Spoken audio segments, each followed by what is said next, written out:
Simply Financial with Christopher Calandra, Certified Financial Planner, is an innovative, comprehensive, informative, and cutting-edge podcast that discusses financial topics ranging from personal finance, economics, politics, and personal growth. Simply Financial will cover intriguing and thought-provoking questions so that the listener can simply increase their financial IQ. Welcome to the Simply Financial podcast. I'm your host, Christopher Calandra. This is Season 3, Episode number 43. Today I wanted to talk about how you can work smarter.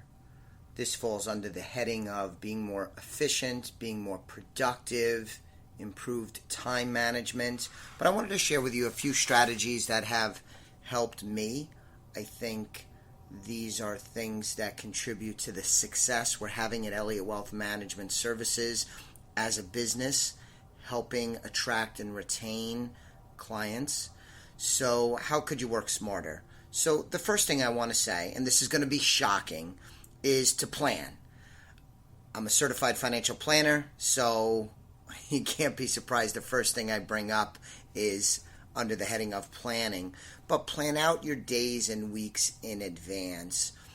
We live in a fast-paced world. Most of us are juggling many priorities in the workplace as well as on the home front, an attempt to live a balanced life that incorporates all the different things that are important to us. And the risk is that things just happen to you because they're coming at you fast and furiously. But if you plan out your days and weeks in advance, I believe that is a great technique to help you be proactive in getting things that are important to you done, and reduces the chances that you're much too reactive, meaning that things are simply happening to you day in and day out, and you're simply flying by the seat of your pants, dealing with just comes day in and day out. Much better to plan. Again, very surprising that a financial planner will talk about planning, but I think that is a really important first step in working smarter. Secondly, with this technology world we live in, it adds so much to our lives, but there is a negative underbelly to it. So in an effort to work smarter, and this is something that I have done successfully, is turn off your notifications for useless apps. So as an example, at work, my email doesn't ping every time I get an email. I have that silenced because before I had done that, I might be working at my desk on some investment analytics or working on a client's retirement needs analysis, doing important work. And then my email would ping. And what would I do? What do we all do in today's world? I go to see what the email is. But more often than not, it was not an email that was more important than what I was doing in the moment at my desk. So then it becomes a distraction and it reduces my efficiency, because then when I come back to my desk to whatever I was working on, I have to reorient myself. And with this constant pinging of the email, my work days would be far less efficient than once I silenced it and I have special times during the day I check my emails. I don't need to check my emails at work every 5 minutes. This is especially important when you look at my personal email. I really don't need to check my personal email regularly during the day when I'm working. When I'm working, I'm working, and when I'm not working, I want to be focused on whatever I'm doing when I'm not at the office. So turn off notifications. It's the same thing for Facebook, for texts. If I'm working on something important, I don't want to be distracted by a text. If I'm hanging out with my son or daughter, or it's family time, it's dinner time, I don't have my phone at dinner, and I don't want to have my phone at hand if a text comes in. It could wait. It definitely could wait. So I'm going to turn off notifications. Those pings are counterproductive. And if any of you have been in a conversation with someone, either in a business setting or a family or social setting of some sort, and you're interacting with somebody and they're constantly distracted by pings in their life where they need to grab their phone or glance at their computer, you know what I'm speaking about. So the second thing, in an effort to work smarter, especially at work, turn off your notifications for useless apps, including email, text, Facebook, social media stuff. The third thing I wanted to talk about is investing in learning. In today's fast-paced, ever-changing world, especially on the business front, you have to invest in learning. We all need to stay up to date on where our job and industries are. You have to invest in learning. You need to be a lifelong learner and know your craft and stay up to date, and that will prove very valuable because some of the things that are taking place in your industry, I know this is true in mine, new technology, new techniques, new product offerings, new insights into investor behavior.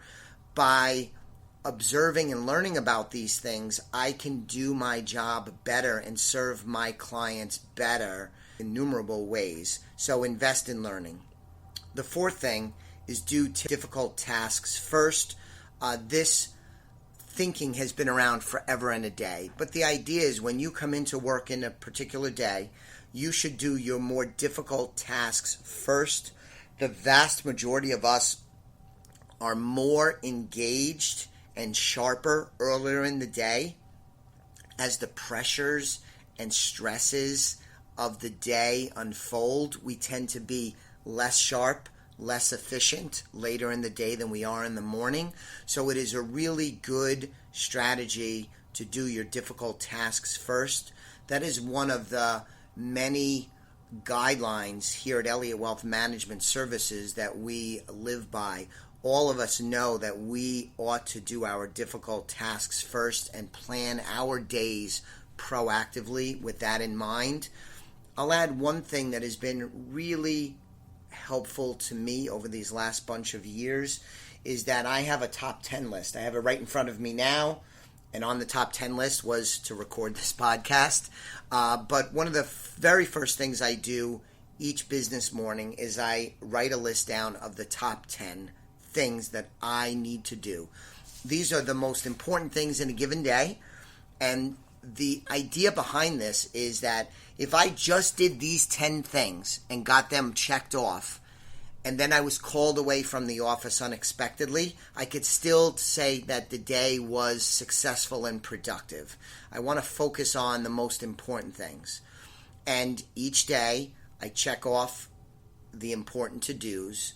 Now, a few things about this. You can't be rigid, especially in my business, when the markets may misbehave, clients may unexpectedly need something, we may get a referral, a client may walk in.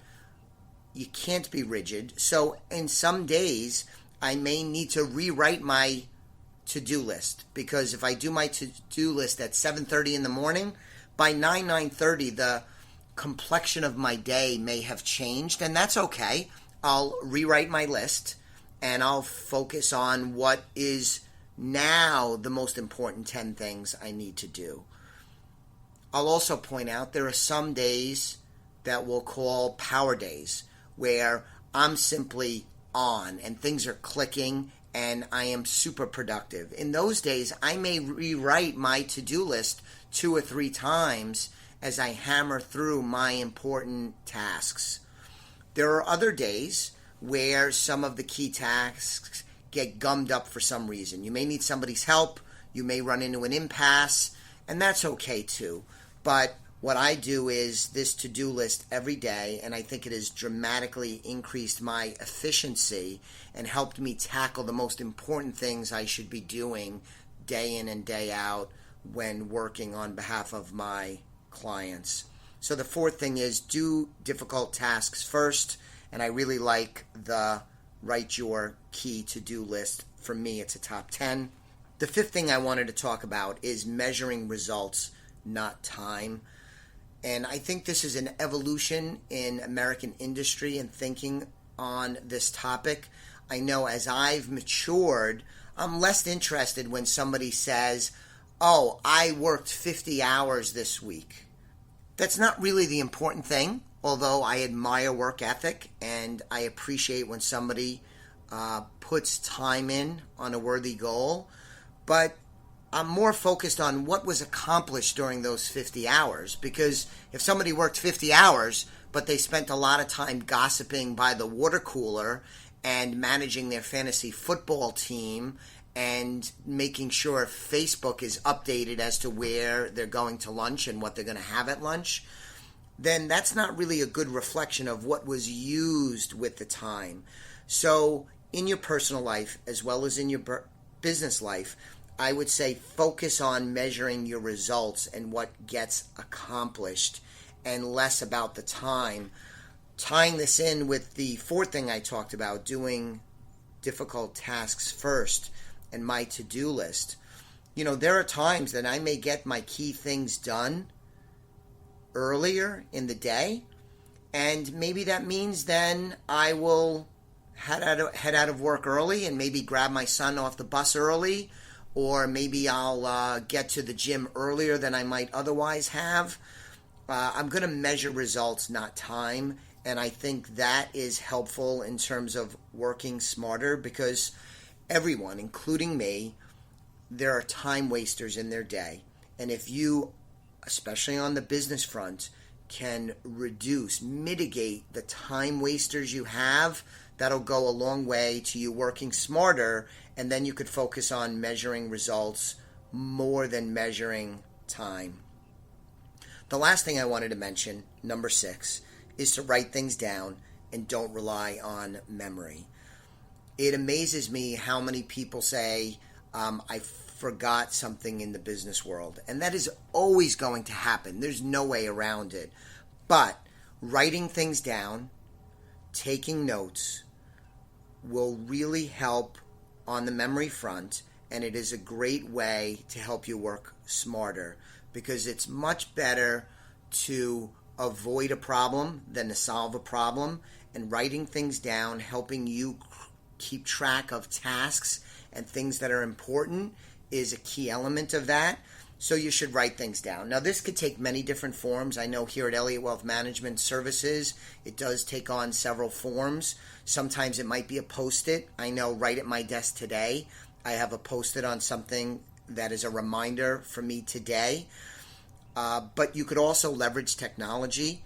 We use a contact management system. We use Salesforce, and we could assign tasks for ourselves as well as other team members. So then we're leveraging technology. I won't remember that I need to ask Lindy or Brittany or Paul or Joelle to complete something on behalf of a client. I may not remember, but if I could put it in Salesforce and assign it as a task, then I have a high level of confidence that it's going to get done and will not get overlooked. It also goes back to the to-do list. If I think in the morning, oh boy, I got to remember to call so-and-so this afternoon, I'm going to write it down on my to-do list. So write things down. That's an old-fashioned term, though. It's perfectly fine if you're using the notes section on your phone, which I do. I will also, and the team here teases me about this all the time, at 8:30 at night, I may say, oh my goodness, I really need to send an email on this. I may write that down. I may go pick up my briefcase and write that down and keep it in the notes section of my briefcase. Or I may call myself and leave a message, or somebody else here on the team, and it'll be something like, hey, please remind me tomorrow I need to send an email on XYZ.